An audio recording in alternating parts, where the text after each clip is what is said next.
असतो मा सद्गमय तमसो मा ज्योतिर्गमय मृत्योर्मा अमृतं गमय शांति शांति शांति।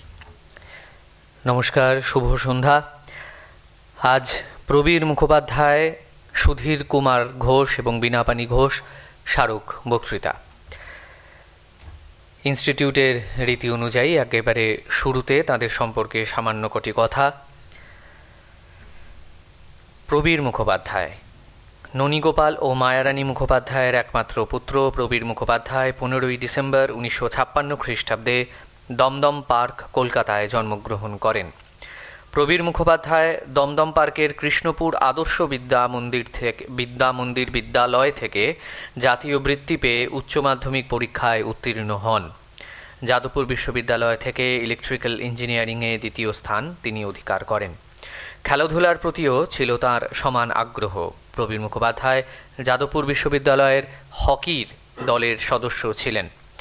তিনি পরিবারের স্বার্থে উন্নতির অনেক সুযোগ ছেড়ে দিতে মনস্থ করেছিলেন। তিনি নিজেও সিদ্ধান্তে পথ চলতে ভালোবাসতেন। প্রবীর মুখোপাধ্যায় অনেক কলেজ ছাত্রকে পড়াশুনো শেষ করতে সাহায্য করেছেন, আবার জীবনে সুপ্রতিষ্ঠিত হতে পাশেও দাঁড়িয়েছেন। ঠাকুর, শ্রী শ্রীমা ও স্বামী বিবেকানন্দের আদর্শ ও ভাবধারায় অনুপ্রাণিত হয়েছিলেন। নীতিনিষ্ঠ ও সুশৃঙ্খল জীবনযাপন করেছেন। প্রবীর মুখোপাধ্যায় 35 বৎসর বয়সে বহুজাতিক কোম্পানি ক্রম্পটন গ্রিপস লিমিটেডে কাজ করেছেন ও কর্মজীবনে দক্ষতা ও সততার পরিচয় দিয়েছেন। তিনি বিভিন্ন ইঞ্জিনিয়ারিং প্রতিষ্ঠানে বক্তৃতা দিয়েছেন এবং IEEE-তে পেপারগুলিতে তার মৌলিক চিন্তাধারা প্রতিফলিত হয়েছে। প্রবীর মুখোপাধ্যায়ের একমাত্র পুত্র, মার্কিন যুক্তরাষ্ট্রে সুপ্রতিষ্ঠিত, ও তার স্ত্রী ডক্টর রঞ্জনা মুখোপাধ্যায় একজন শিক্ষিকা।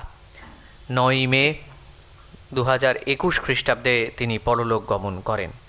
প্রবীর মুখোপাধ্যায় স্মারক বক্তৃতা তাঁর স্ত্রী ডক্টর রঞ্জনা মুখোপাধ্যায়ের পৃষ্ঠপোষকতায় আয়োজিত। সুধীর কুমার ঘোষ। সুধীর কুমার ঘোষ একটি শুদ্ধ সংযত জীবনের অধিকারী ছিলেন। 1902 থেকে 1962 পর্যন্ত তাঁর জীবনকাল। হুগলি জেলার বংশবাটি অর্থাৎ বাঁশবেড়িয়া গ্রামে তার পৈতৃক বাস ছেড়ে ভাগ্যান্বেষণে পিতা ভুবনমোহন ঘোষ চলে আসেন উত্তর কলকাতার আমহার স্ট্রিট অঞ্চলে। তার মেধাবী জ্যেষ্ঠ পুত্র সুধীর কুমার মাস্টারমশায়ের বিদ্যালয় অর্থাৎ শ্রীমর বিদ্যালয়ে পরিচিত হিন্দু একাডেমি থেকে ম্যাট্রিকুলেশন পরীক্ষায় উত্তীর্ণ হন। তারপর যথাক্রমে FA এবং ইংরাজি সাহিত্যে অনার্স সহ BA পরীক্ষায় উত্তীর্ণ হন কলকাতা স্কটিশ চার্চ কলেজ থেকে। কর্মজীবনে প্রথম ক্যালকাটা স্টিম নেভিগেশন কোম্পানি লিমিটেডের টিকিট কালেক্টর রূপে যোগ দেন এবং কলকাতা বিশ্ববিদ্যালয় থেকে ব্যাচেলর অফ ল পরীক্ষায় উত্তীর্ণ হন। নিজের অধ্যাবসায়ের সাহায্যে ট্রান্সপোর্ট কোম্পানির সর্বোচ্চ পদে উন্নীত হন। ঠাকুর শ্রী রামকৃষ্ণের প্রতি তাঁর ভক্তি এবং শ্রদ্ধা তাঁকে একজন বিশিষ্ট গৃহী ভক্ততে পরিণত করেছিল। বেলুর মঠের উৎসবে চাঁদপাল ঘাট থেকে বেলুর মঠ পর্যন্ত ফেরি সার্ভিস, যা তাঁরই উদ্যোগে আরম্ভ হয়েছিল, সেখানে তিনি নৌকো ভর্তি করে ফল, ফুল, সবজি প্রভৃতি পাঠিয়ে দিতেন। আর মঠ থেকে তার বাড়িতে আসত শ্রী শ্রী ঠাকুরের প্রসাদ। বাল্যকাল থেকে রাধাবল্লভজিউর প্রতি ছিল তার নিষ্ঠা, ভক্তি এবং বিশ্বাস, যা জীবনের শেষ দিন পর্যন্ত অক্ষয় অটুট ছিল। 1982 খ্রিস্টাব্দের 14ই নভেম্বর 80 বৎসর বয়সে কালী পূজার রাত্রে তিনি পরলোক গমন করেন। বিনাপানি ঘোষ মন্মথনাথ মিত্র ও সুহাসিনী দেবীর সন্তান বিনাপানি। মাত্র 12 বৎসর বয়সে বিবাহ হওয়ায় তিনি কোনোদিন স্কুলে পড়তে পারেননি। সুধীর কুমার ঘোষের সুযোগ্যা সহধর্মিণী ছিলেন তিনি। 1924 খ্রিস্টাব্দে তাঁদের বিবাহ হয়। সুধীর কুমারের সঙ্গে প্রায় 58 বৎসরের সুদীর্ঘ জীবন তাঁর সুখের ছিল। সকলকে নিয়ে চলার ক্ষমতা ছিল তার। তাঁর জীবনে কর্ম ও ধর্মকে তিনি এক সূত্রে বেঁধেছিলেন। রামকৃষ্ণ মঠ ও মিশনের তৎকালীন সহসভাপতি পূজ্যপাদ শ্রীমৎ স্বামী নির্বাণানন্দজি মহারাজের কৃপা পেয়ে তিনি নিজেকে ধন্য মনে করতেন। 1990 খ্রিস্টাব্দের 17ই জুলাই তিনি রামকৃষ্ণ লোকে যাত্রা করেন। সুধীর কুমার এবং বিনাপানি ঘোষের সুযোগ্যা কন্যা ডক্টর বিথিকা গুহের পৃষ্ঠপোষকতায় এই স্মারক বক্তৃতা আয়োজিত। আমরা ইনস্টিটিউটের তরফে প্রবীর মুখোপাধ্যায় এবং সুধীর কুমার ও বিনাপানি ঘোষের পরিবার বর্গকে জানাই সাদর সম্ভাষণ এবং অভ্যর্থনা। আজ যুগ্মভাবে এই দুটি স্মারক বক্তৃতা প্রদান করবেন বিশিষ্ট বক্তা শ্রী সুমন ভৌমিক। তার আলোচনার বিষয় সুরসাধক দিলীপ কুমার রায়ের দৃষ্টিপটে শ্রী রামকৃষ্ণ।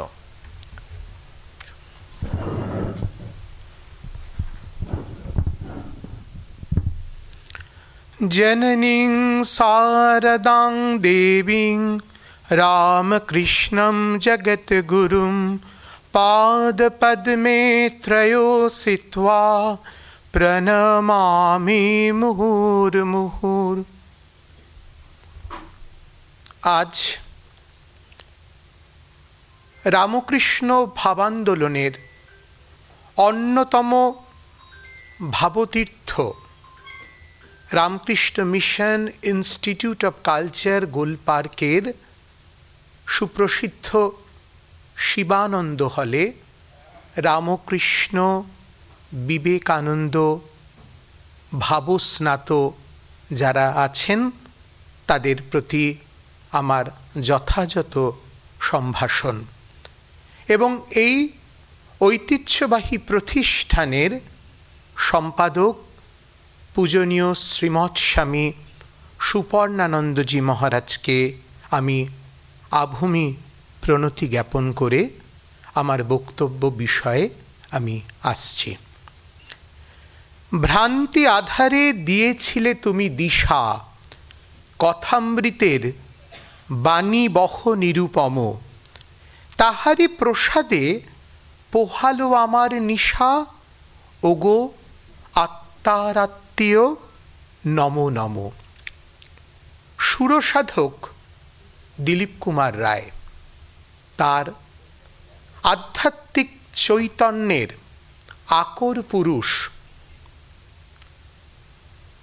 পরম পুরুষ শ্রীরামকৃষ্ণ সম্পর্কে এই অনুপম চারটি কাব্যময় বিষয়ে বা লাইনের উপস্থাপন করেছেন। আমরা চেষ্টা করব, যদিও সময়ের পরিক্রমণে এই বিষয়টিকে সাব্যস্ত করা বা এই বিষয়ে অভিযাত্রায় নিয়ত হওয়াটা অতীব কঠিন, তবু আমরা চেষ্টা করব খণ্ড খণ্ড চিত্রমালায় একটি পূর্ণাঙ্গ দিলীপীয় রামকৃষ্ণ ভাববলয় নির্মাণ করার জন্য। প্রসিদ্ধ নাট্যকার, কবি, গীতি রচয়িতা দ্বিজেন্দ্রলাল রায়ের সুযোগ্য পুত্র দিলীপ কুমার রায় 1897 সালের 22 জানুয়ারি নদিয়ার কৃষ্ণনগরের দেওয়ান কার্তিকেয় চন্দ্র রায়ের সুঅভিজাত পরিবারে জন্মগ্রহণ করেন। দিলীপ কুমার ছিলেন বয়সের নিরিখে নেতাজি সুভাষচন্দ্র বসুর ঠিক একদিনের ছোট। 1897 সালের 22 জানুয়ারি দিলীপ কুমারের আগমন, আর ওই বছরের ঠিক পরের দিন 23 জানুয়ারি নেতাজির আগমন। এবং পরবর্তীকালে আমরা দেখেছি বন্ধুত্বের গার্হত্যে ভাবরসসিক্ত হওয়ার যে ব্যক্তি মাধুর্য, তাতে দুজনে একেবারে হরিহর আত্মা হিসেবে পরিগণিত হওয়ার মতন। গীতিকার, সুরকার, গায়ক, লেখক, সর্বোপরি অধ্যাত্ম সাধক তিনি। শ্রী অরবিন্দের শিষ্য, পণ্ডিচেরিতে সাধক হিসেবেই তার সমধিক পরিচিতি। শ্রী অরবিন্দের মহাপ্রয়াণের পর দিলীপ রায় তার শিষ্যা, প্রণিধানযোগ্য শিষ্যা ইন্দিরা দেবীকে নিয়ে পুনার হরিকৃষ্ণ মন্দির স্থাপন করে সেখানে চলে আসেন। এখন দিলীপ কুমার 1924 সালে শ্রী অরবিন্দের পদপ্রান্তে নিজেকে সম্পৃক্ত করলেন। 1897 সালে জন্মালেন, আর 1924 অর্থাৎ 27টি বছরে এই দীর্ঘ প্রায় 2 যুগ 3 বছর 12 12 24 দুযুগ, আর তার সঙ্গে যোগ 3 বছর।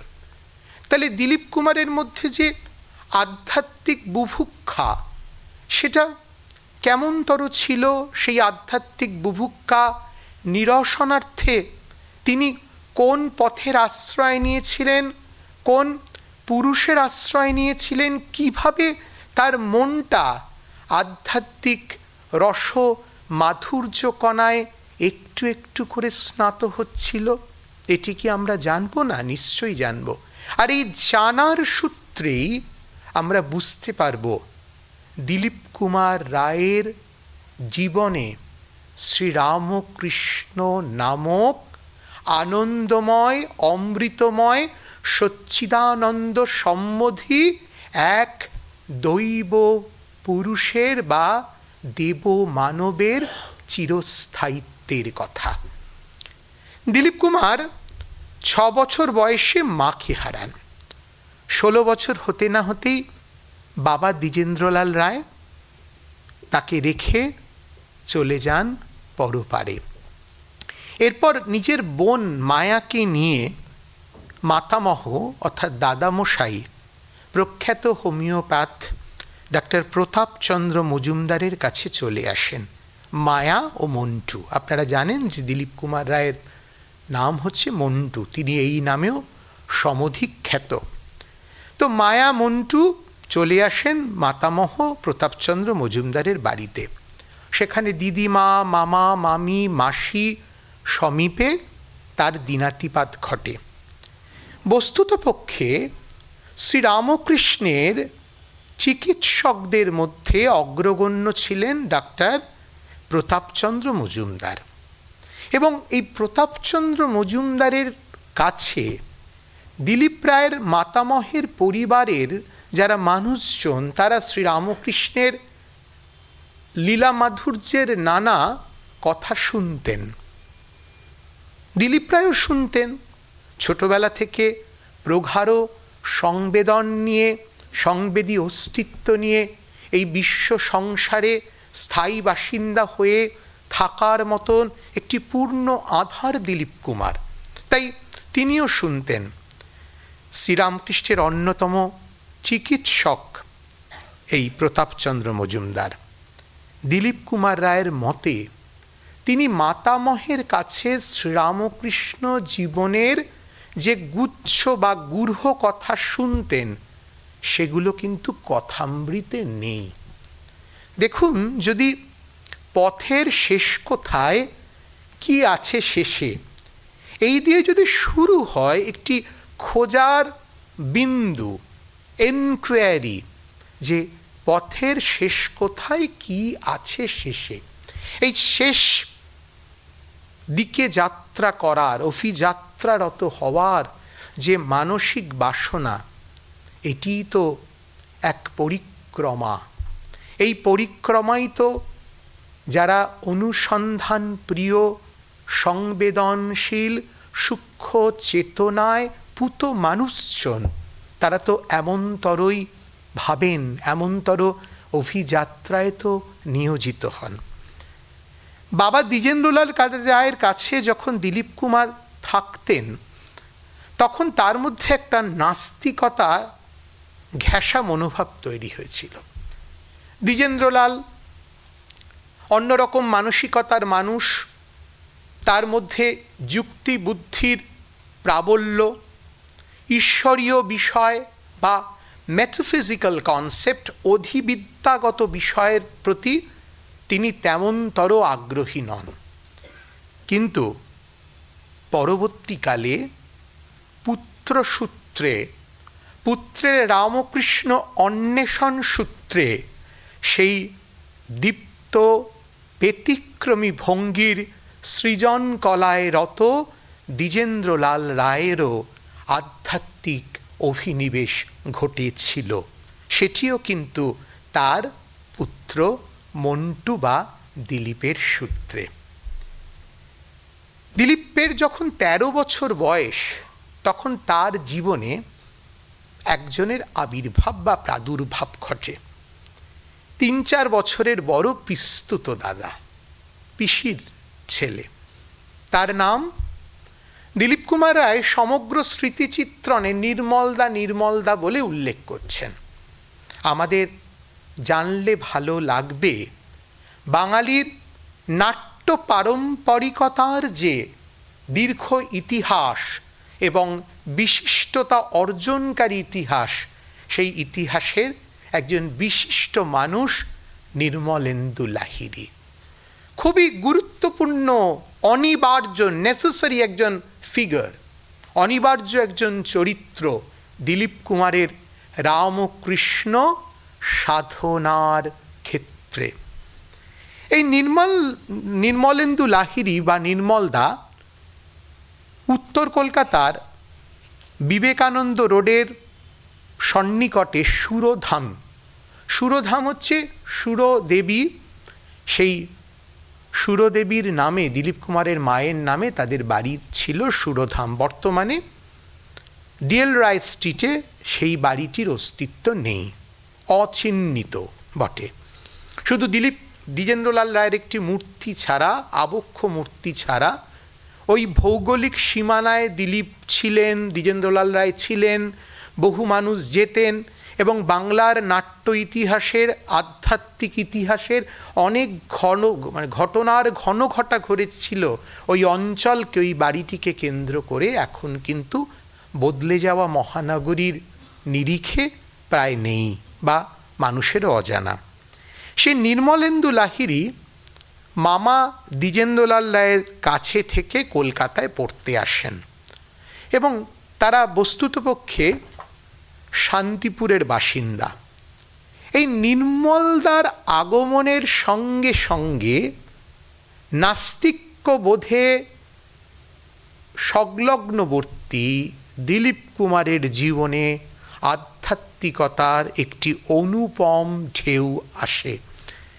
নির্মলেন্দু কিশোর দিলীপের কাছে নিয়ে আসেন শ্রীরামকৃষ্ণ বার্তা, চোখের সামনে মেলে ধরেন শ্রী শ্রীরামকৃষ্ণ কথামৃত। তিনি দিলীপের মনে এক ভয়ানক আলোড়নের সৃষ্টি করেন। ভাবুন, 13 বছর বয়সী কিশোর থেকে যুবকে পা দেবে এমন একটি সংবেদী সৃষ্টিশীল মনে শ্রী শ্রীরামকৃষ্ণ কথামৃত বা শ্রী শ্রীরামকৃষ্ণ ভাগবত যেন উন্মিলিত করে দিচ্ছে জীবন এবং জগতের আলোক দিশা। দিলীপ কুমারের নিজের বয়ানে আমরা পাই, ঠিক এই সময় নির্মলদার মাধ্যমে আলো আসে অন্ধকারে। তিনি আমার হাতে গুজে দিয়ে বললেন, ওরে পর কথামৃত। শ্রী শ্রী রামকৃষ্ণ কথামৃত যখন পড়ি, বোধহয় 1910 সাল, আর যেমনই পড়লাম তার প্রার্থনা, মা বিচার বুদ্ধিতে বজ্রাঘাত দাও, অষ্টসিদ্ধি নয় মা, শতসিদ্ধি নয় মা, দাও শুদ্ধা ভক্তি সরল বিশ্বাস। অমনি আমার সকল বালক মন ভক্তিতে উজিয়ে উঠল। এই এই এই এই তো আমি চাইছিলাম। অষ্টসিদ্ধি 8টি অতি প্রাকৃত ক্ষমতা: অনিমা, লঘিমা, ব্যাপ্তি, প্রাকাম্য, মহিমা, ঈশিত্ব, বশিত্ব ও কাম্য বশায়িতা। হিন্দু মহাকাব্য অনুসারে বলা যায় যে মর্যাদা পুরুষোত্তম ভগবান শ্রীরামচন্দ্র হনুমানকে অষ্টসিদ্ধি দান করেছিলেন। আর শতসিদ্ধি অর্থাৎ সর্বসিদ্ধি, যা অন্তবিহীন বা অপার, এন্ডলেস। আর শুদ্ধা ভক্তি, শুদ্ধা ভক্তি এই ভক্তিতে নিজের কোনো প্রকার আকাঙ্ক্ষা বা কামনা থাকে না, ভগবানের প্রীতিকর কার্য করা, তার কার্য সম্পাদন আকাঙ্ক্ষা করাই এই ভক্তি মার্গের বিশেষ উদ্দেশ্য। দেখুন তাহলে অষ্টসিদ্ধি নয়, শতসিদ্ধি নয়, শুদ্ধা ভক্তি। কথামৃত জুড়ে শ্রীরামকৃষ্ণের গার্হ বার্তাবহতার যে আধ্যাত্মিক সাত্ত্বিক বিচ্ছুরণ, সেটি যেন দিলীপ কুমার প্রথম জীবন কাঠির স্পর্শের মতন অনুভব করলেন। নির্মলেন্দুর বাবা অর্থাৎ দিলীপ কুমারের পিসে মশাই নিকুঞ্জ বিহারী লাহিড়ী এবং তার রাঙা কাকা দুজনেই ছিলেন পুরোপুরি অধ্যাত্ম মার্গের লোক। তাদের ভাব সমাধি হতো এবং এই রাঙা কাকা, দিলীপ কুমার রায় বলছেন তার স্মৃতিচিত্রণে, তার দেবী দুর্গার দর্শন অবধি হয়েছিল। পিসে মশাইয়ের ভাব সমাধি চাক্ষুষ করতে একবার শান্তিপুরে পিসিমার বাড়িতে গিয়েছিলেন দিলীপ কুমার। তার অনুপম বর্ণনায় কি সুন্দর পুরুষ, মুখের ওপর কি দিব্য আভা, কি স্নিগ্ধ হাসি, আর কি সুন্দর আয়ত নেত্র, অর্থাৎ বিস্তৃত দীর্ঘ বিশাল, সর্বদাই যেন জলে ভাসছে। তিনি গান শুনতে চাইলেন। অধ্যাত্ম রসে জারিত একটি শুদ্ধ আধার দিলীপ কুমারের কাছে নিকুঞ্জ বিহারী গান শুনতে চাইলেন। আর দিলীপ কুমার গান গাইছেন, সকলি তোমারও ইচ্ছা, ইচ্ছাময়ী তারা তুমি, তোমার কর্ম তুমি করো মা, লোকে বলে করি আমি। সকলি তোমারও ইচ্ছা, ইচ্ছাময়ী তারা তুমি, তোমার কর্ম তুমি করো মা, লোকে বলে করি আমি। দেখুন সমর্পণ। রামদুলাল নন্দী দেওয়ানের বিরচিত এই গানটি দিলীপ তার স্বভাব মাধুর্যময় কণ্ঠে উপস্থাপন করলেন। এবং দিলীপ বলছেন এই পার্সপেক্টিভ বা এই কনটেক্সটে, এই পরিপ্রেক্ষিতে কি বলছেন, আমি কোনোদিনই ভুলতে পারবো না গান শুনতে শুনতে পিসেমশাইয়ের গৌরবর্ণ মুখ রাঙা হয়ে উঠল, নিমিলিত দুচোখ বেয়ে অনর্গল অশ্রুধারা, তিনি সমাধিস্থ হলেন। নির্মল এহেন বাবাও কাকার কাছ থেকে আধ্যাত্মিকতার রূপ রস গন্ধ পেয়েছিলেন আর লাভ করেছিলেন ঈশ্বর বিশ্বাস। এই নির্মলদা আমার ব্যক্তিগতভাবে মনে হয় যে রামকৃষ্ণ ভাবসূত্রে অভিষিক্ত হওয়ার একটি মুখ্য ব্যক্তি, একটি মাধ্যম বিশেষ, অনিবার্য একমাত্র মাধ্যম।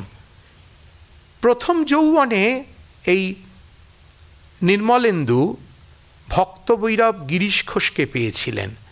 গিরিশ ঘোষের কাছে তিনি শিষ্যত্ব গ্রহণ করেন এবং আর গভীরভাবে অধ্যয়ন করেন শ্রীরামকৃষ্ণ ভাব চিন্তা। এই নির্মলেন্দু লাহিড়ী ছিলেন কিশোর দিলীপ কুমারের শ্রীরামকৃষ্ণ ভাব অনুধ্যানের মৌল উৎস বিশেষ। এটি আমি শুধু কথার কথা নয়, দিলীপ সাহিত্যের বা দৈলিপি সাহিত্যের নানা আঙ্গিকবদ্ধ যে আবর্তন বিবর্তন, সেই আবর্তন এবং বিবর্তন সূত্রে এই কথা অনিবার্যভাবে নিঃসৃত। তবু সংশয় তো মানুষের থাকে। পাশ্চাত্য দর্শনে যাকে বলে স্কেপটিক্যাল ডাউট। আমি অনুভব করছি, আমি যেটা বুঝছি, আমার ভেতরের আত্মমুকুরে যে ভাবসত্তা প্রতিফলিত হচ্ছে সেটি কি ঠিক? এই যে বারবার ডাউট করা, আই থিঙ্ক আই এক্সিট, কোজিটো আর্গো সাম, রেনে ডেকার্টের বিখ্যাত দার্শনিক সূত্র, the father of modern western philosophy, René Descartes. তাই সংশয় তার যায় না। যখনই সংশয়গ্রস্ত হয়েছেন ছুটে গেছেন মেসোমশাইয়ের কাছে, গিরিশ শর্মার কাছে। গিরিশ শর্মা নাস্তিক্যবাদী লোক, তিনি শ্রীরামকৃষ্ণের ভাবমাধুর্য সম্পর্কে তার সন্দিহান, তিনি মানসিকভাবে সন্দিগ্ধ। তাই যখনই দিলীপ গেছেন তার কাছে, তিনি বলেছেন না না না না, এইসব সব ছোট মনের ভুল। আবার দিলীপ ফিরে এসেছেন, নির্মলদাকে জিজ্ঞাসা করেছেন যে নির্মলদা, এরকম তো আমার মনে সংশয় প্রশ্ন, আমি প্রশ্নাতীত স্তরে নিজেকে উন্নীত করতে চাই শ্রীরামকৃষ্ণ বিষয়ে। নির্মলদা বললেন, তোর কাজ সবার আগে বিশ্বাস করা ঠাকুরের কথা যে এই তাকে সব ছেড়ে কেঁদে কেঁদে ডাকবে, সেই তার দেখা পাবে। ঠাকুর বলেছেন অভ্যাস আর বৈরাগ্য চাই সবার আগে। যদি সত্যি দিশা চাস তবে নম্র হয়ে ঠাকুরের কথা মেনে সরল বিশ্বাসকে বরণ করে নে যে ভগবানকে ডাকলে তিনি দেখা দেন। এই যে শরণাগতি, তাকে তার প্রতি গাঢ় বিশ্বাস। তিনি আমার প্রতিপালক, তিনি আমার পিতা, তিনি আমার শিক্ষক। আমার মধ্যে যে শুভত্বের উন্মিলন সেটি তার সূত্রে পাওয়া, আমি কিচ্ছু নয়। তিনি এই জগৎকে, জগতের পরিপ্রেক্ষায় আমাকে নিয়োজিত করেছেন, আমার দ্বারা সমস্ত ক্রিয়াশীলতাকে সুরক্ষিত করবেন। এই যে বিশ্বাস, এই যে ফিলোসফিক্যাল বিলিফনেস, দার্শনিক বিশ্বাস, এই বিশ্বাসের কথা নির্মলেন্দু দিলীপ কুমারকে বলছেন। তার কিশোর মনের ভেতরে গহীনতায় এই দার্শনিকতাকে সাব্যস্ত করার সৎ চেষ্টায় রত নির্মলেন্দু লাহিড়ী। মনে রাখিস, ডাকতে হয় মনে কোণে বনে, কর সাধুসঙ্গ পর তার কথামৃত, আর তাকে শুধু কেঁদে কেঁদে ডাক, দেখা দাও বলে ব্যাস। সত্যি যদি দেখা চাস তবে ডাকো তেমনি হওয়া চাই। তোর মনে নেই ঠাকুর গাইতেন, আমি দুর্গা দুর্গা বলে মা যদি মরি, আখেরে দিনে না তারও কেমনে জানা যাবে গো শঙ্করী। অপূর্ব একটি গান। এরপর দুটি বই হয়ে উঠল দিলীপের নিত্যসঙ্গী। একটা শ্রীম বা মহেন্দ্রনাথ গুপ্ত কথিত শ্রী শ্রী রামকৃষ্ণ কথামৃত, আর আরেকটি মায়ের ভারী স্বামী শারদানন্দ বিরচিত শ্রী শ্রী রামকৃষ্ণ লীলা প্রসঙ্গ। এই দুটি অত্যুচ্চ ভাববাহী রামকৃষ্ণ সাহিত্যের দিগন্ত প্রসারিত ভাব সমুদ্রে দিলীপ কুমারের মনটা যেন পৈঠা তুলে রামকৃষ্ণ চরণ সরোজের দিকে একটু একটু করে কোমাগ্র গতিপ্রাপ্ত হচ্ছে। কীরকম? আপনারা একজনের নাম হয়তো শুনেছেন, বিজয়চন্দ্র মজুমদার। বিজয়চন্দ্র মজুমদার কবি, ভাষাতাত্ত্বিক, প্রত্নতত্ত্ববিদ, গবেষক। পরবর্তীকালে বঙ্গবাণী পত্রিকা, স্যার আশুতোষ মুখোপাধ্যায়দের বাড়ি থেকে একটি পত্রিকা বেরোতো বঙ্গবাণী, অসাধারণ কয়েকটি সংখ্যা হয়েছিল। প্রথমে দীনেশচন্দ্র সেন, পরে বিজয়চন্দ্র মজুমদার সম্পাদনা করতেন। পিতৃবন্ধু অর্থাৎ দিলীপ কুমার বা মন্টুর বাবার বন্ধু দ্বিজেন্দ্রলাল শহীদ বিজয়চন্দ্র মজুমদার অন্ধ হয়ে গেলেন। কিন্তু কি আশ্চর্য, এই অন্ধত্ব প্রাপ্তিতে এই সৃজনশীল মানুষটির কোনো ক্ষোভ নেই। শান্ত কণ্ঠে বললেন, দেখুন দিলীপের রামকৃষ্ণ অনুধ্যান কতটা নিবিড়, কতটা সূক্ষ্ম থেকে সূক্ষ্মতর। কি বলছেন?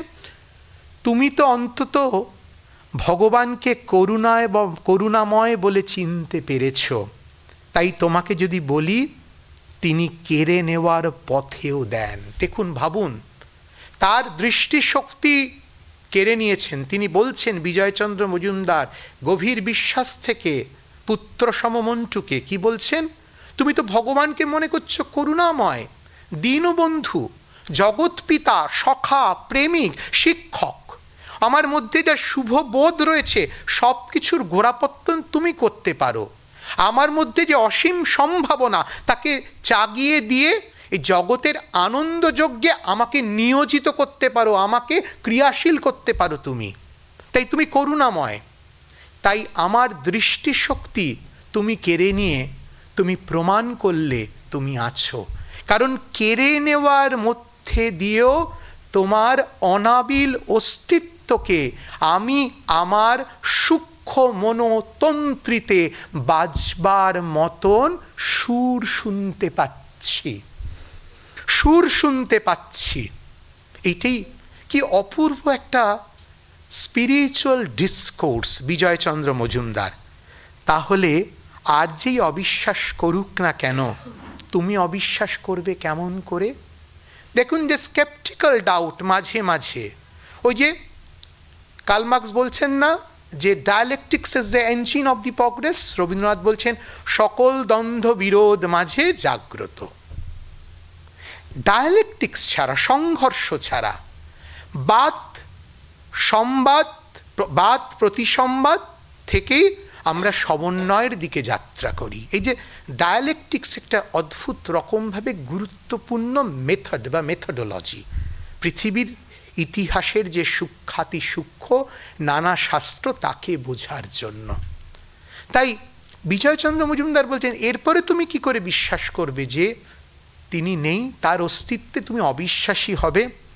এবার এই প্রসঙ্গে দিলীপ কুমারের মনে পড়ে গেল, আমি যন্ত্র তুমি যন্ত্রী, আমি ঘর তুমি ঘরণী, আমি রথ তুমি রথী, যেমন চালাও তেমনি চলি, সকলই তোমার ইচ্ছা, ইচ্ছাময় তারা তুমি, তোমার কর্ম তুমি করো মা, লোকে বলে করিয়া আমি, সকলই তোমার ইচ্ছা।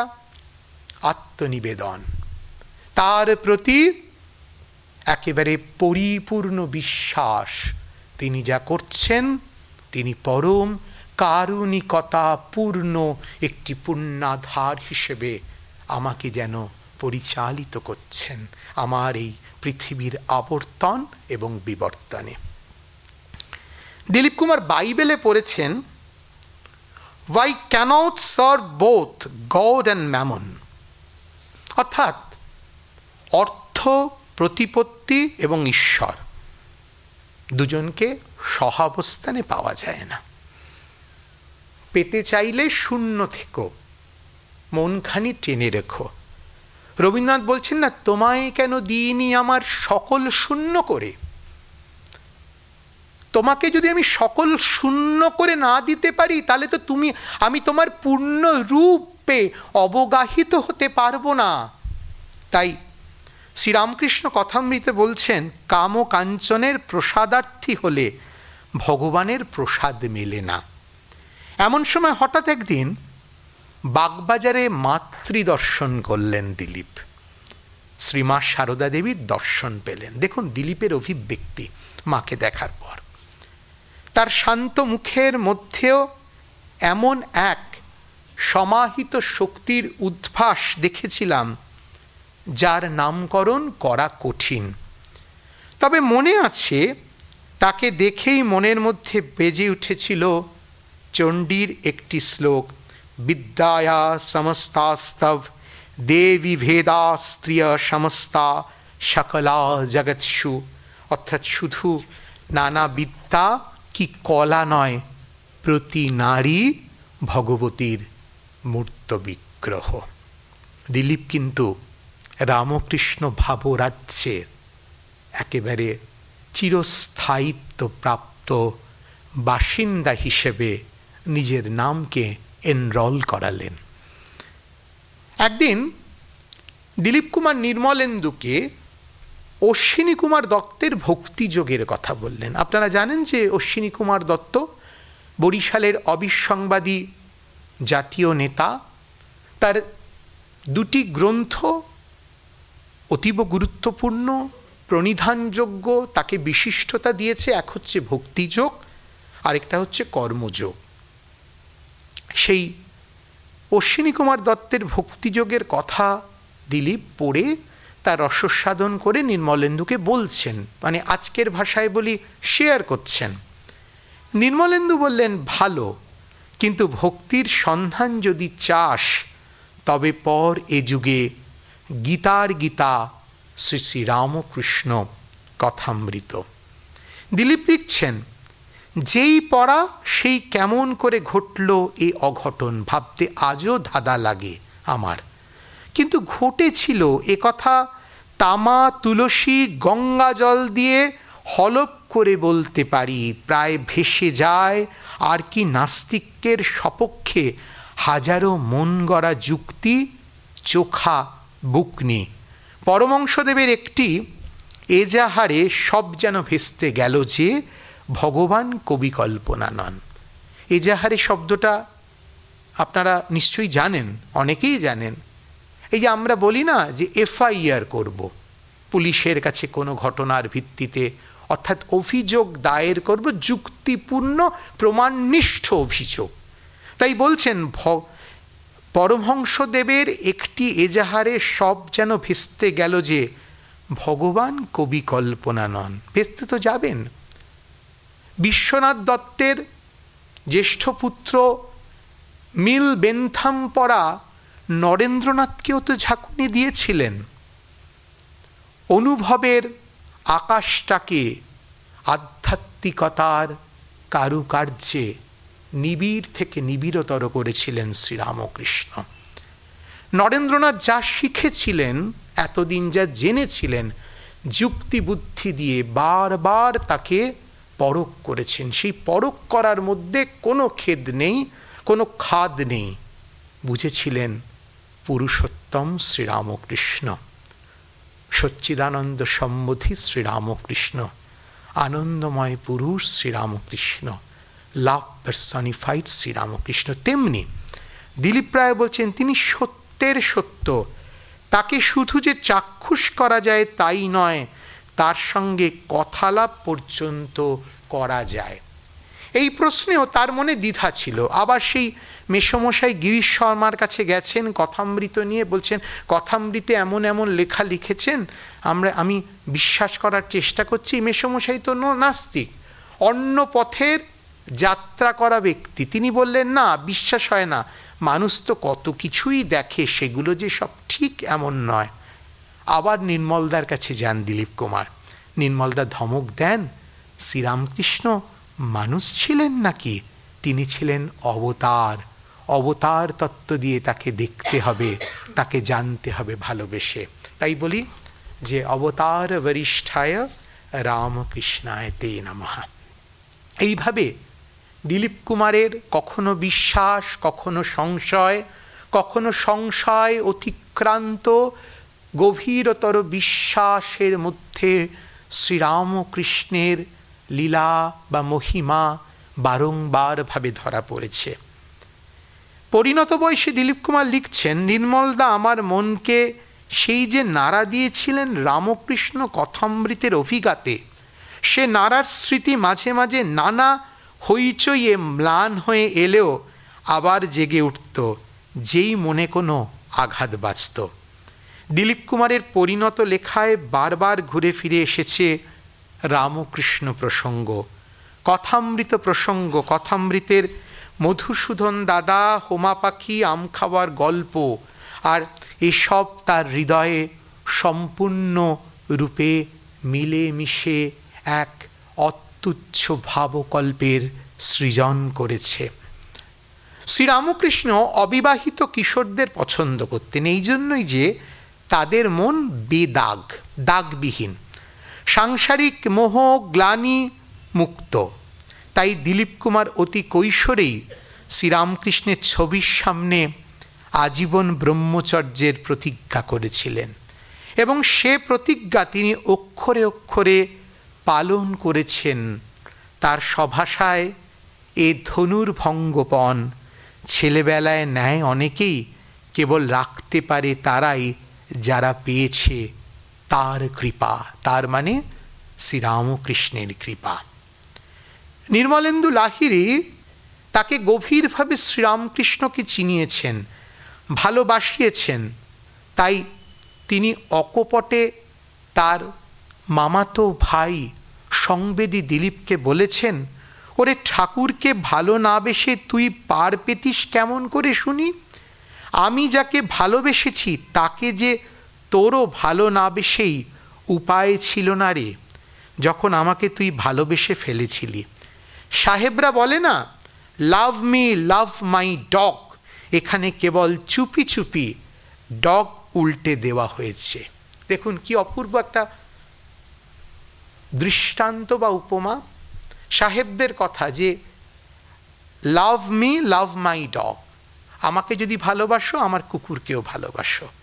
আর নির্মলেন্দু দিলীপ কুমারকে বলছেন যে আমি কুকুর, আমাকে যদি ভালোবাসিস তাহলে আমার প্রভু চির ঘনত্বের ভালোবাসার ভগবান জগৎ অধিপতি শ্রীরামকৃষ্ণকেও তোকে ভালোবাসতে হবে, তাকে ভালোবাসা ভিন্ন। দিলীপের যেমন মুক্তি নেই, আধুনিক সমস্যা দীর্ণ রক্ত স্নাত ক্ষমতা প্রতাপ প্রতিপত্তির আস্ফালনে মত্ত এই নারীঘাতী শিশুঘাতী সভ্যতার কোনো সুনাগরিকেরও তাকে ভালো না বেশে অন্য কোনো উপায় নেই, কারণ ক্ষতের ফসল একমাত্র শ্রীরামকৃষ্ণ নিতে পারেন। তার বদলে ওই যে তুমি আমায় বীজ দিয়েছ, আমি তোমায় কি ভালোবাসার হাড়ি কলস উপুর করেছি। শ্রীরামকৃষ্ণ আমরা যতই বীজ দিই না কেন, শ্রীরামকৃষ্ণ ভালোবাসার হাড়ি কলস উপুর করে সভ্যতাকে সঞ্জীবিত করার শক্তিধর। নির্মলদা বলতেন কবিতা গান হাসি এরা হলো চিত্তরঞ্জক সামাজিক বিলাস, ভগবান অন্তরের অন্তর্যামী। তবে তুই গাইতেই যদি চাস তো গা বলেই ধরতেন কথামৃতের গান, সেই বিখ্যাত গান। আমি আমার অপটু গলায় আপনাদের শোনাবো কমলাকান্ত চক্রবর্তীর বিখ্যাত গান, একটি বস্তুতপক্ষে শরৎ মহারাজেরও খুব প্রিয় গান, এবং এই গানের একটা দৈলিপি দিলীপের কণ্ঠে গাওয়ার একটা অন্য অনুষঙ্গ আছে, সেটিও বলবো। যত বিষয় মধু তুচ্ছ হলো কামাদি কুসুম সকলে, বিষয় মধু তুচ্ছ হলো কামাদি কুসুম সকলে, চরণ কালো ভ্রমর কালো, চরণ কালো ভ্রমর কালো, কালো এ কালো মিশে গেল মজলো আমার মন ভ্রমরা, মজলো আমার মন ভ্রমরা, শ্যামা পদ নীল কমলে, কালীপদ নীল কমলে, শ্যামা পদ নীল কমলে, কালীপদ নীল কমলে, মজলো আমার মন ভ্রমরা, পঞ্চতত্ত্ব প্রধান মত্ত রঙ্গ দেখে ভঙ্গ দিলে, পঞ্চতত্ত্ব প্রধান মত্ত রঙ্গ দেখে ভঙ্গ দিলে, কমলাকান্তের মনে আশাপূর্ণ এত দিনে, মজলো আমার মন ভ্রমরা। কথামৃতে শ্রীরামকৃষ্ণ গীত একটি অন্যতম গান। আর দিলীপ রায়ের কণ্ঠে এই গানটির একটি আলাদা মাধুর্য কোথায়? 1920 সালে দিলীপ বাইরে পড়তে যাবেন মিউজিক নিয়ে, সঙ্গীত নিয়ে। তার মাতামহ ডাক্তার প্রতাপচন্দ্র মজুমদার 57 নম্বর রামকান্ত বোস স্ট্রিট, কলকাতা 3, যেটি গৃহীর আবাস থেকে ভগবানের মন্দিরে রূপান্তরিত বলরাম মন্দির, ভগবান বলরাম মন্দিরে অবস্থান করছেন ব্রজের রাখাল রামকৃষ্ণ সংঘের প্রথম সংঘাধ্যক্ষ পরম পূজনীয় শ্রীমৎ স্বামী ব্রহ্মানন্দজি মহারাজ। সেই বিখ্যাত হলঘর, আধ্যাত্মিক সুরলগ্ন হলঘর, সেখানে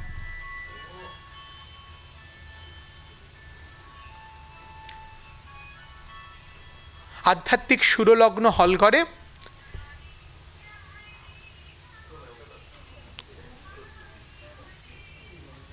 আধ্যাত্মিক সুরলগ্ন হলঘরে বসে আছেন ব্রহ্মানন্দজি। প্রতাপচন্দ্র মজুমদার তার নাতিকে নিয়ে, দিলীপ কুমারকে নিয়ে ওপরে উঠলেন।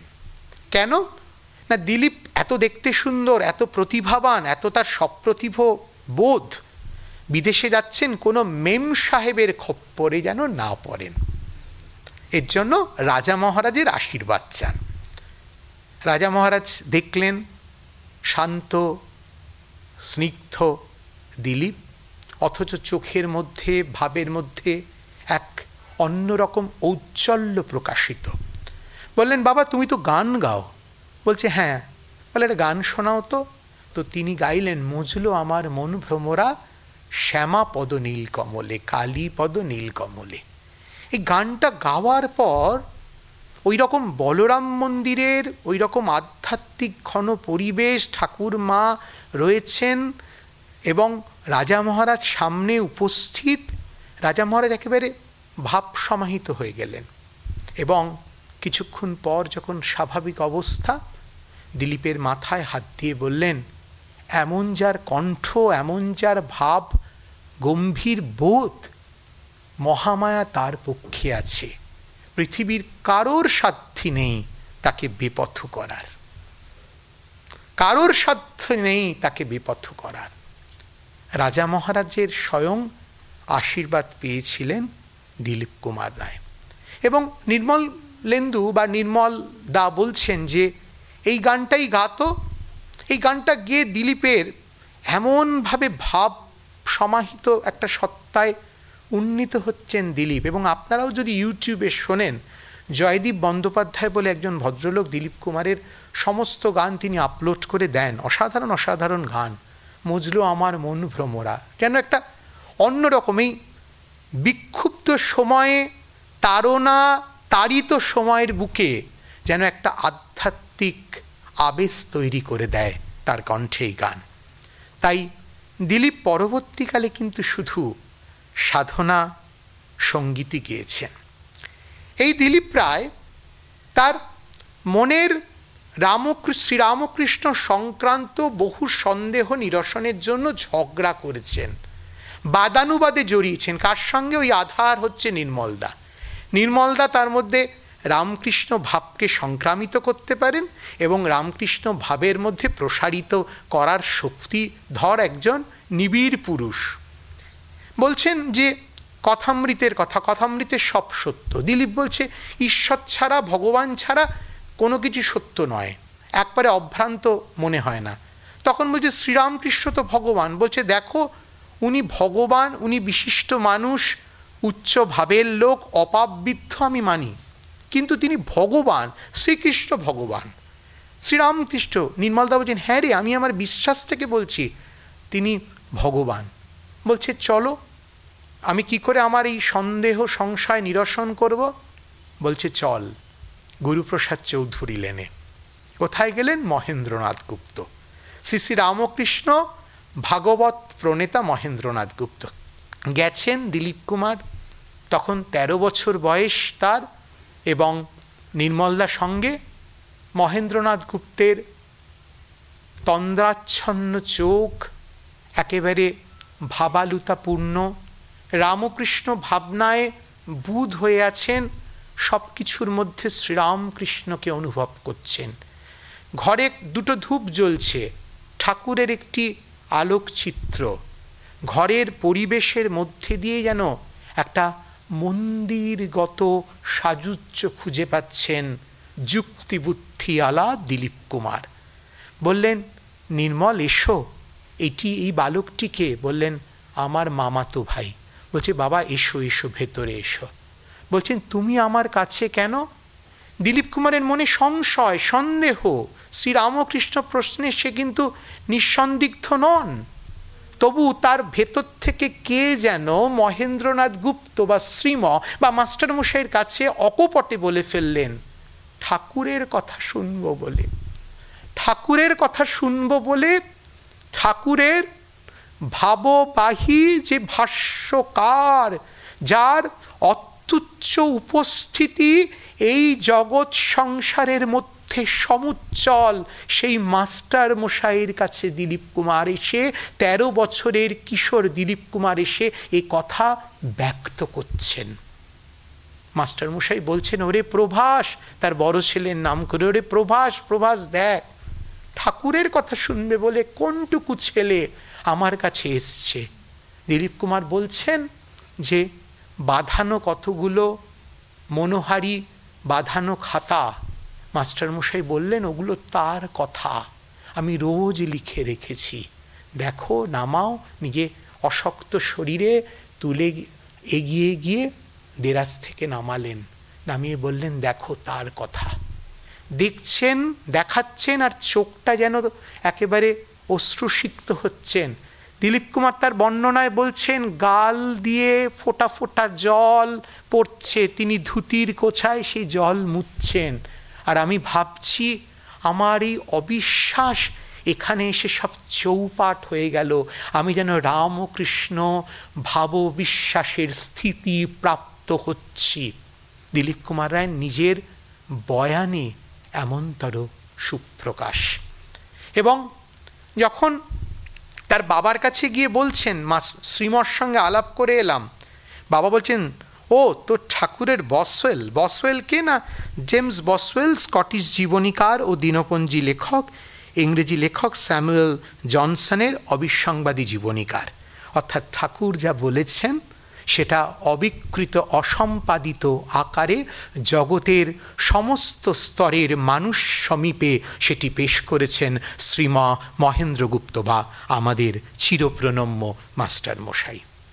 তাই শ্রীমর ডায়েরি, শ্রীমর কথা তাকে আরও নিবিড় করেছে রামকৃষ্ণ ভাব সমুদ্রে। এবং যখন শ্রীম বলছেন যে তোমার বাবা দ্বিজেন্দ্রলাল রায়, তিনি সীতা পাশানি লিখেছেন, ওকে গান গেয়ে গেয়ে চলে যায়, গান ভেদেছেন, এ তো সাধারণ মানুষ নয়, তার মধ্যেও তো আধ্যাত্মিক একটি প্রবণতা বিদ্যমান। দিলীপ বুঝতে পারেনি, বাবার তো চিন্তা বোধ বুদ্ধি অন্যরকম ছিল, প্রকাশভঙ্গিটা অন্যরকম। দিলীপ বাবাকে এসে বলেছেন, মাস্টার মশাই তোমার কথা এরকম বলেছেন, বা শ্রীম এরকম আমার তোমার কথা বলেছেন, তিনি তোমার প্রতি শ্রদ্ধাশীল ইত্যাদি। পরের দিন আবার গেলেন দিলীপ কুমার নির্মলেন্দুর সূত্রে। মাস্টারমশাই বললেন যে গতকাল তার কথা বলতে বলতে, তার ভাবের কথা বলতে বলতে আমার সব কিছু গোলমাল হয়ে গেছে, তোমাকে তো কিছু খাওয়াইনি। চা এলো এবং এই দেখাও বাবা, কাল তোমাকে মিষ্টিমুখ করানো হয়নি। ঠাকুরের কথা বলতে গেলে আমি সব ভুলে যাই কি না। এই দেখো বাবা, তখন কিভাবেই যে দিন গেছে, মানে কিভাবে কথামৃত তৈরি হচ্ছে সেই কাহিনী বলছেন মাস্টারমশাই। কোনোদিন ভুল হতো না আমার লিখে রাখতে, আর স্মরণশক্তিও ছিল তাজা। আবিষ্ট হয়ে দিলীপ ডায়েরির পাতা উল্টে দেখতে থাকেন। তার বয়ান বুকের মধ্যে যেন কেমন করে উঠল ভাবতে যে তার কথামৃত আজ লক্ষ লক্ষ তাপিতের আরতি দূর করছে, দিশাহীনকে পথ দেখাচ্ছে, ভক্তিহীনকে বিশ্বাসের পাথেও যোগাচ্ছে, হতাশের অন্ধকার এনে দিচ্ছে ভরসার আলো। সে সবই তার শ্রীমুখের মহাবাণী। আর এমন মানুষের কথামৃত যিনি যুগাবতার হয়ে এসেছিলেন এ বস্তুতান্ত্রিক যুগে প্রেমময়ের সুধা পরিবেশন করতে। তিনি সারা জীবন সামান্য একটি ঘরে অকিঞ্চনের মতোই কাটিয়ে গেছেন, শুধু অকিঞ্চনের কাছে এই বাণী বহন করে এনে দিতে যে সর্বেশ্বর অকিঞ্চনের যেমন বন্ধু এমন আর কারো নন। 19 শতকের আধ্যাত্মিক নবজাগৃতির সুধিকাগৃহ দক্ষিণেশ্বর, কৈবর্ত রানীর ভবতারিণী মন্দির, 12টি শিব আর যুগল রাধাকৃষ্ণের প্রেম সম্মিলনের মূর্তি। আর ছোট্ট ঘর, আলো আধারি খেলা করে, পাশ দিয়ে গঙ্গা বইছে অবিরত, যেখানে এসে কেশবচন্দ্র সেনের মতন প্রাচ্যের ক্রাইস্ট বলেন শ্রীরামকৃষ্ণের কাছে নতনম্র হয়ে, কামারশালা এসে ছুঁচ বিক্রি করব, এমন আহাম্মক আমি নই। সেই ঘরে বারবার আধ্যাত্মিক পিপাসা চরিতার্থকরণের জন্য দিলীপ ছুটে গেছেন মায়ের বাড়িতে, শরৎ মহারাজের কাছে, তার পায়ের কাছে নিবিড় চিত্তে বসে যেন তার আধ্যাত্মিক রসমাধুর্য আহরণ করেছেন। শ্রীরামকৃষ্ণ তার কাছে একটি জীবন দিশা। তবু প্রশ্ন জাগে, 1897 সালে যার মর্তে আগমন, 1902 সালে স্বামীজির মহাপ্রয়াণ, তারপর একটু একটু করে রামকৃষ্ণ ভাবের প্রসারতা জগৎব্যাপী, এই দিলীপ এত শ্রদ্ধাশীল, এত অনুরক্ত হওয়ার পরেও কেন রামকৃষ্ণ সংঘে যোগদান করলেন না? 1924 সালে সুদূর পণ্ডিচেরিতে শ্রী অরবিন্দ সমীপে তিনি থিতু হওয়ার কথা কেন ভাবলেন? এটি আমার মনের, একান্ত আমার মনের প্রশ্ন। হয়তো এই প্রশ্নের শরিক হিসেবে আপনাদের কাউকে কাউকে বা অনেককেই পেতে চাই। আমার ব্যক্তিগত মনে হয় রামকৃষ্ণ ভাবান্দোলন যেভাবে প্রসারিত হচ্ছে, নীতি, নিয়ম, আধ্যাত্মিক কঠোরতার মধ্যে দিয়ে বহু যেন হিতায়, বহু যেন সুখায়, আত্মন মুখ্যার্থং জগদ্ধিতায়চ, এই মহাবাক্যকে সত্য করছেন, মূর্ত করছেন এই পৃথিবীতে।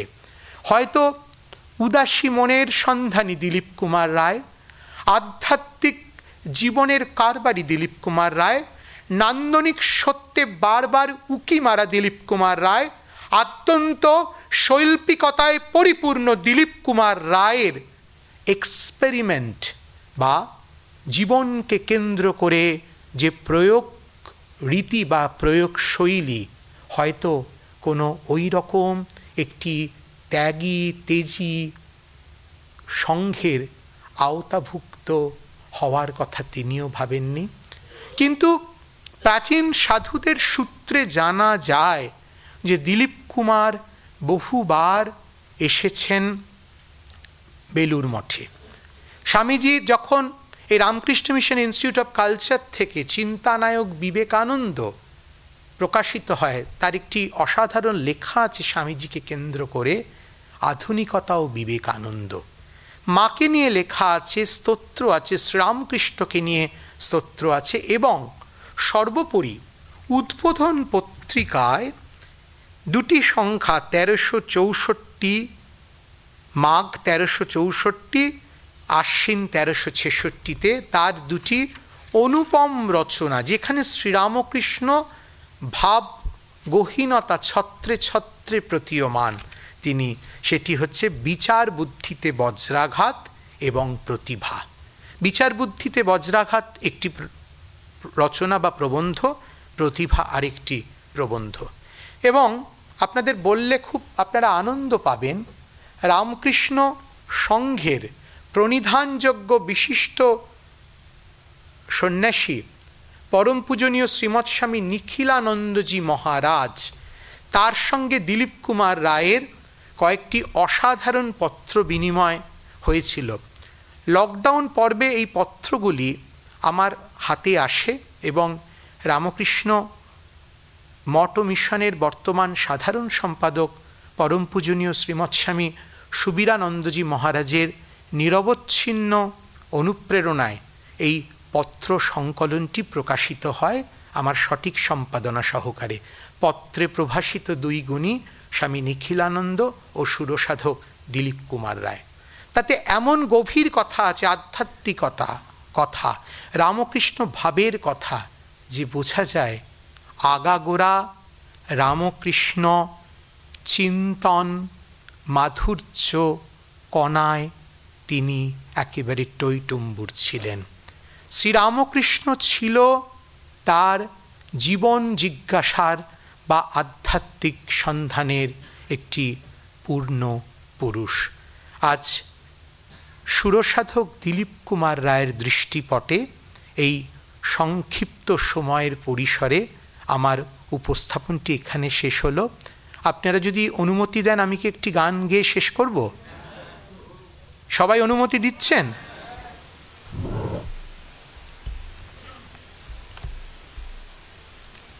কালী নামে দাও রে বেড়া, ফসলে তছরূপ হবে না। কালী নামে দাও রে বেড়া, ফসলে তছরূপ হবে না। সে যে মুক্ত কেশির শক্ত বেড়া, তার কাছেতে জম ঘেঁষে না। সে যে মুক্ত কেশির শক্ত বেড়া, তার কাছেতে জম ঘেঁষে না। মনে রে কৃষিকাজ জানো না, মনে রে কৃষিকাজ জানো না। এমন মানব জমিন রইল পতি, আবাদ করলে ফলতো সোনা। এমন মানব জমিন রইল পতি, আবাদ করলে ফলতো সোনা। মনে রে কৃষিকাজ জানো না, মনে রে কৃষিকাজ জানো না। এই দেশে বা এই উপমহাদেশে দিলীপ কুমার রায়ের মতন বহুদা বিস্তৃত এক প্রতিভাবান পুরুষ, তার জীবন এবং সৃজন নিয়ে আমরা যত অনুরক্ত হব, যত আমাদের প্রাত্যহিকতার বাসনা বৃত্তির ঘুণ পোকাকে অপসারিত করতে পারব, যত দুঃখকে অতিক্রম করে আনন্দবাদী হতে পারব, যত মানবিক সম্পর্কগুলোয় সৃজনলগ্ন হতে পারব, তত বোধহয় দিলীপ কুমারের চর্চার পরিসর নির্মিত হবে। ঠাকুর মা স্বামীজির রাতুল চরণে, শ্রীরামকৃষ্ণের সমস্ত ত্যাগী পার্ষদ এবং গৃহী পার্ষদদের শ্রীচরণে প্রণাম নিবেদন করে, সুরসাধক দিলীপ কুমার রায়কে প্রণাম নিবেদন করে আজকের উপস্থাপন এখানেই শেষ করলাম। নমস্কার। নমস্কার।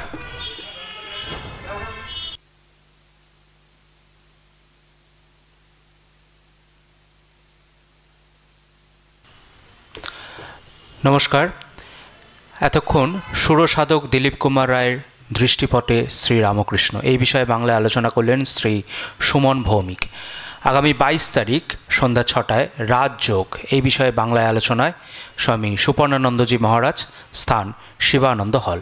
ধন্যবাদ, নমস্কার, শুভরাত্রি।